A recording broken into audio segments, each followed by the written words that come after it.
వాళ్ళతోనే మాట్లాడతావా, ఆడవాళ్ళతోనే మాట్లాడతావా అని అంటే, ఇప్పుడు ఆడవాళ్ళతోనే మాట్లాడతావా నాతో ఇది యాక్చువల్గా లైవ్లో చూపించలేదు, ఎపిసోడ్లో కూడా చూపించలేదు ఆయన ఏం మాట్లాడారు అనేది. ఫస్ట్ ఎవరైతే ఇనిషియేట్ చేశారో కాన్వర్సేషన్ లైవ్లో కూడా ఎక్కడ చూపించలేదు. సో నేను ఆయన జస్ట్ హరీష్ గారు ఏదైతే మాట్లాడారో నేను అంతవరకే విని ఆడవాళ్ళతోనే మాట్లాడతాం అనేది okay, it's a kind of character assassination. నేను లైవ్లో చూసినప్పుడే అనుకున్నా. ఆయన నాగార్జున గారి ఎపిసోడ్ వచ్చినప్పుడు టక్మని he raised his voice, sir ఇది క్యారెక్టర్ అసాసినేషన్ జరుగుతుంది. బికాజ్ నేను ముందు రోజే మనకి కనిపిస్తుంది లైవ్, నేను ఆ రోజే అనుకున్నా ఇట్స్ అ క్యారెక్టర్ అసాసినేషన్. ఎందుకంటే ఆడవాళ్ళతోనే మాట్లాడతావా అనేది ఇదే మాట మనం ఒక అమ్మాయే ఇంకో అమ్మాయిని అంటే అబ్బాయిలతోనే మాట్లాడతావా అంటే ఎట్లా ఉంటుంది? అమ్మాయి క్యారెక్టర్ అసాసినేట్ చేసినట్టే. మనం ఏ ప్రపంచంలో ఉంటున్నాం ఇవాళ, ఎలాంటి సొసైటీలో ఉంటున్నాము, నువ్వు జెండర్ మేల్ ఫీమేల్ ఎందుకు తేడా చూడాలి నువ్వు అసలు? అంటే ఆడవాళ్ళు మాట్లాడలేరనా? ఓకే, ఇప్పుడు కొంతమంది దానికి ఏమంటున్నారు, ఆడవాళ్ళు సున్నితంగా ఉంటారయ్యా అని చెప్పి. అంటే సున్నితంగా ఉండే ఆడవాళ్ళు గట్టిగా స్ట్రాంగ్ స్టాండ్ తీసుకోలేరనా? అదా మీరు చెప్పాలనుకుంది? వాళ్ళు అబ్బాయిలు ఫైట్ చేసినట్టు, అబ్బాయిలు ఆర్గ్యూ చేసినట్టు చేయలేరా వాళ్ళు? మనం న్యూస్ ఛానల్స్ చూస్తున్నాం ఎన్ని, దాంట్లో న్యూస్ రిపోర్టర్స్ అమ్మాయిలు పెద్ద పెద్ద పొజిషన్స్లో సిఇఓస్గా ఎట్లా లీడ్ చేస్తున్నారు? సో ఏంటి ఆడవాళ్ళు అనేది ఇప్పుడు అది చాలా రాంగ్. అది ఎక్కడి నుంచి వచ్చింది? ఇన్ కేస్ అది ఆడవాళ్ళతోనే మాట్లాడతావా, మగవాళ్ళం మేము సమాధానం చెప్తాము, వాళ్ళంటే సమాధానం చెప్పలేరు అంటే, ఆడవాళ్ళు సమాధానం చెప్పలేరు అని అంటే నువ్వు అక్కడ ఆడవాళ్ళని తక్కువ చేసినట్టే. ఎందుకు చెప్పలేరు ఆడవాళ్ళు? దాని తర్వాత ఈ టాపిక్ వచ్చింది. ఇప్పుడు మీరు ముగ్గురు కూడా దాని తర్వాత ఇది ఆయన డౌట్ రేస్ చేశారు. అది స్టేట్మెంట్ లాగా నేను హీ క్లారిఫైడ్ హిమ్సెల్ఫ్. కరెక్ట్ చెప్పాలంటే నేను బర్నీ గారితో నాకు డిబేట్ అయింది, తనుజ గారితో డిబేట్ అయింది, ఇమాన్యుయల్ గారితో డిబేట్ అయింది. So he clarified. సో వీళ్ళల్లో ఒక ఆడామ ఇద్దరు మగాళ్ళు ఉన్నారు, నేను ఎవరితోనూ వ్యత్యాసం చూపించి నేనేం అట్లా ఏం మాట్లాడలేదు, ముగ్గురితోనూ నేను ఒకటే టోన్లో మాట్లాడారు. ఆబ్వియస్లీ తనుజ దగ్గర కూడా చూసారు మీరు ఎట్లా ఏమైంది అనేది. తనుజ కూడా బాగానే డిఫెండ్ చేసుకుంది దాన్ని. సో ఎంత స్ట్రాంగ్గా డిఫెండ్ చేసుకుంది, ఆడవాళ్ళు మాట్లాడలేని పరిస్థితి అక్కడ లేదే అక్కడ అసలు.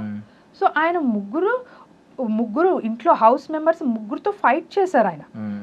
అసలు దాంట్లో ఆడలేదు మగ లేదు, ఆడ మగ అనే టాపిక్ తీసుకొచ్చింది ఆ మనిషి. అది వేయకుండా మరి రాంగ్. అంటే ఇప్పుడు ఈ వీడియో ప్లే చేసినప్పుడు ముందు వీడియో కూడా ప్లే చేసి ఉంటే బాగుండేది అనేది మీ అభిప్రాయం? At least play in the sense 24/7 లోనో మందలిస్తే ఇద్దరిని మందలిచ్చండి. సో ఇవన్నీ ఏంటంటే అలాంటి హౌస్ లో ఉన్నప్పుడు ఇప్పుడు 14 మంది నీ మీద ఒకటి ఎలిగేషన్ సెట్ చేసేసుకున్నప్పుడు ఏంటి, ఆ 5 minutes క్లిప్ చూసేసి నేను నీ మీద సెట్ చేసుకున్నప్పుడు సో ఆ మనిషికి ఇంకెట్లా అనిపిస్తుంది, ఎవరితో మాట్లాడాలి? ఇప్పుడు సంజయ్ ఇప్పుడు ఆల్రెడీ ప్రియాతో డిస్కస్ చేశారు. ప్రియా కూడా she was also in confused mind. నేను ఖండించాల్సిందని ఒకసారి చెప్పింది, తర్వాత నేను ఖండించానని చెప్పింది. అది తను ఎట్లా ఇది చేసింది అనేది ఇంకా అది she was also not able to put across her point క్లియర్గా. తను కూడా స్టాండ్ తీసుకుని చెప్పలేకపోయింది. రితు ఏంటంటే ఆయన మాట వింది, రితుతో మాట్లాడారు అట్లీస్ట్ ఆ ర్యాప ఉంది కాబట్టి. సో తను అర్థం చేసుకుంది, రితు కొంత అర్థం చేసుకున్నాక తను హ్యాండ్ అయితే రేస్ చేయలేదు, సరే అయిపోయింది. సో కానీ బట్ స్టిల్ ఇప్పుడు ఒక రాంగ్ నెరేషన్ సెట్ అయిపోయింది కదా అక్కడ. ఇప్పుడు ఈ మనిషిని ఇమ్మీడియట్గా సంజన లెగిసి ఇట్లా చూస్తారు ఆడవాళ్ళని అనేది ఆ స్టేట్మెంట్ ఇప్పుడు ఒక మనిషిని ఎంతగా తొలిచేస్తుంది లోపల. ఏం చేయాలి ఇప్పుడు ఆ మనిషి? ఇప్పుడు ఆ హౌస్లోనే ఉండాలి, ఇప్పుడు తనని చెప్పుకోవడానికి ఎవరు లేరు, నలుగురు కలిసి ఉన్న వాళ్ళందరూ కలిసి ఒక ముద్ర వేసేసారు. సో ఏం చేయాలి ఆ మనిషి? ఆల్రెడీ ఉన్న అట్మాస్ఫియర్లో ఆ కెమెరాస్ ముందు ఉండి రోజు అన్నట్టుగా ఉంటే సో ఇప్పుడు ఎవరికి చెప్పుకోవాలి? ఇప్పుడు మీరు ఆయన డేలా పడిపోవడానికి కారణాలు చెప్తున్నారు. ఏ మనిషి అయినా ఎంతమంది ఇలా అయినప్పుడు ఖచ్చితంగా ఇలాగే అవుతారని కారణం చెప్తున్నారు. బట్ మీరు ఆయన వైఫ్గా ఒకవేళ మీకు ఏమైనా ఫోన్ కాల్ ఛాన్స్ వచ్చింది అనుకోండి, మాట్లాడే ఛాన్స్ వచ్చింది అనుకోండి, మీరు సమర్థిస్తారా ఆ చర్యని? ఆయన అలా తిండి మానేసి అలా కూర్చోవడం మీరు సమర్థిస్తారా? సమర్థించిన అదే అంటున్నాను కదా, సమర్థించను. బట్ డెఫినెట్లీ ఇప్పుడు నేను అదే అంటున్నాను కదా, ఇప్పుడు బయట ఉంటే మనకి అట్లీస్ట్ ఒకళ్ళతో మాట్లాడినా కూడా వాళ్ళు ఏదో ఒక పాయింట్ ఇస్తారు మనకి. ఇప్పుడు మీకు ఒకళ్ళతో ఏదో విభేదం వచ్చింది, థర్డ్ పర్సన్ వచ్చి పోన్లేరా మీరు ఇద్దరు ఫ్రెండ్సే కదా, ఇప్పుడు అలా ఒక థర్డ్ పర్సన్ ఎవరు లేరు రాలేదు అందులో. కదా అవును, అవును. అది నా పాయింట్. Correct. సో అట్లీస్ట్ ఆయన పాయింట్ పుట్ అక్రాస్ చేసుకుని ఆయన ఇప్పుడు రాముని హ్యాండ్ ఓవర్ చేశారు, రాము చూసుకోమని ఈవెన్ చెప్పేసి రాము మళ్ళీ నామినేషన్స్ వచ్చి నామినేషన్ వేసాడు. నామినేషన్ చేశాడు. సో ఇంకా నేను ఇంకా మాట్లాడుకుంటూ పోతే ఇంకా ప్రతిదీ ఇప్పుడు అలా అంటే మరి ఈవెన్ రీతు హ్యాండ్ ఎత్తిన రీతు కూడా తర్వాత వచ్చి నామినేషన్ చేసింది. ఇప్పుడు ఏంటంటే వాళ్ళకందరికీ ఏదో ఒకటి పాయింట్ కావాలి. దాంట్లో ఇంకా నేనేమన్నా, ఎందుకంటే నేను ఇందాక చెప్పినట్టు మీకు సేమ్ ఏంటంటే మండే ఎవరికి వాళ్ళ స్క్రీన్ స్పేస్ వచ్చేది ఆ నామినేషన్స్ లోనే. సో వాళ్ళ వోకలిజం, వాళ్ళ స్టాండ్ అవుట్ పాయింట్ అంతా చూపించుకునే ఒక ఎపిసోడ్ అది యాక్చువల్గా అట్లా చెప్పాలంటే, ఇండివిజువల్ స్క్రీన్ స్పేస్ వచ్చేది. సో ఆబ్వియస్లీ దాంట్లో ఇంకా వాళ్ళు ఏ పాయింట్ అనే పుట్ అక్రాస్ వచ్చేది, కానీ దాన్ని జస్టిఫై చేసుకునేటట్టు ఉండాలి వాళ్ళు, అది దాని మీద స్టాండ్ అయ్యి దాన్ని జస్టిఫై చేసుకునేటట్టు ఉండాలి. సో ఆ విషయంలో ఇంకా నేనేం పెద్దగా చెప్పాలని అనుకోలేదు. కానీ బట్ మళ్ళీ రితు నామినేట్ చేసినా కూడా ఆయన అన్నారు ఇంకొక పాయింట్, ఉండాలని అంటున్నారు మళ్ళీ నామినేట్ చేస్తానని అంటున్నారు, అందుకే ఈ టూ స్టాండర్డ్స్ పీపుల్ మధ్యలో నేను అందుకే ఉండాలనుకోవట్లేదు.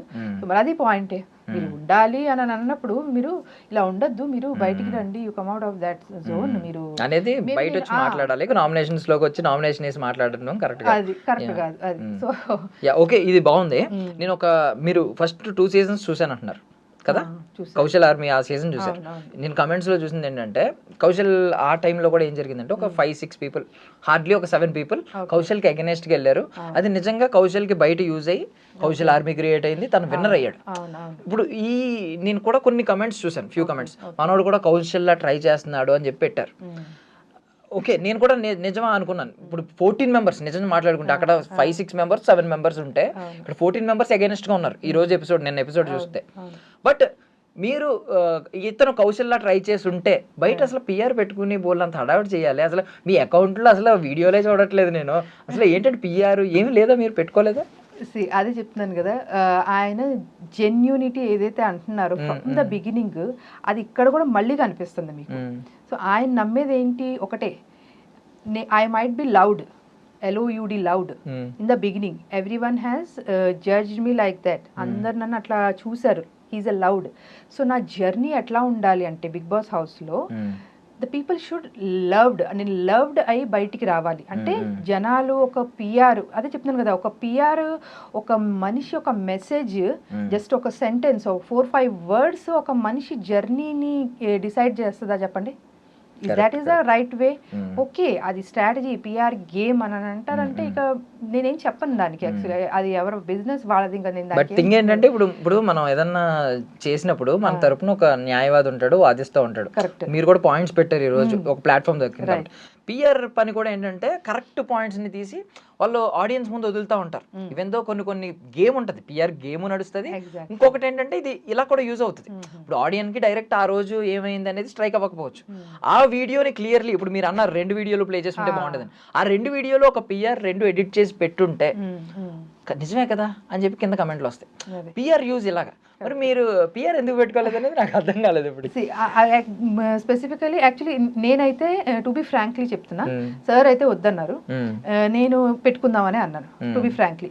మీరు ఇప్పుడు ఏదైతే పాయింట్ రేస్ చేశారు కదా, to showcase these kind of, ఎందుకంటే డెఫినెట్లీ నేను వర్కింగ్ యాక్చువల్లీ, సో నేను మల్టిపుల్ థింగ్స్ తో నేను ఆక్యుపై అయిపోయి ఉంటాను. బట్ నాకు వచ్చినంత వరకు the kind of editing or something what I can do, నేను అంత స్పీడ్ లో పిఆర్ చేసి అంత స్పీడ్ లో నేను చేయలేకపోవచ్చు. ఇప్పుడు ఆ పెట్టిన ఫ్యూ వీడియోస్ మీరు పెట్టుకున్నవి అయితే పర్సనల్లీ నేను నాకు కొంచెం క్లోజ్ అసోసియేట్స్ లో వాళ్ళు వీళ్ళు హెల్ప్ తీసుకుని నేను పెట్టుకున్నవి యాక్చువల్ గా. అది కూడా ఏంటంటే పెట్టాలి, దిస్ షుడ్ బి పోర్ట్రేట్. ఎందుకంటే కమెంట్స్ చూసారా మీరు, మేడం ఏంటి మేడం అసలు మీరు ప్రమోట్ చేయట్లేదు, ఒక స్టేటస్ లో స్టోరీలు ఏం పెట్టట్లేదు, ఓటేయమని అని చెప్పి పెట్టారు.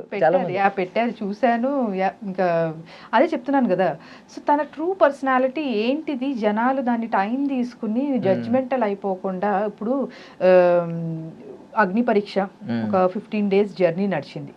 Day 1 ఉన్నది, ఎండ్ ఆఫ్ ది డేకి అసలు టోటలీ మారిపోయింది యాక్చువల్గా. ఇంకా చాలా వరకు మీకు ఎపిసోడ్స్లో చూపించలేదు కానీ, బట్ సార్ ఇంటికి వచ్చినాక నాతో షేర్ చేసుకుని ఏంటంటే లాస్ట్ డే కూడా గ్రాండ్ ఫినాలేలో ఆ ముందు రోజు కూడా జరిగిన షూట్స్లో ఆ గేమ్స్లో the way he performed, Sreemukhi గారు అయితే అనేసారంట డైరెక్ట్గా, అసలు మీరు మాట్లాడుతుంటే ఆటలాడుతుంటే ఎవ్రీథింగ్ ఒకటి స్క్రీన్ స్పేస్ క్రియేట్ అవుతుంది,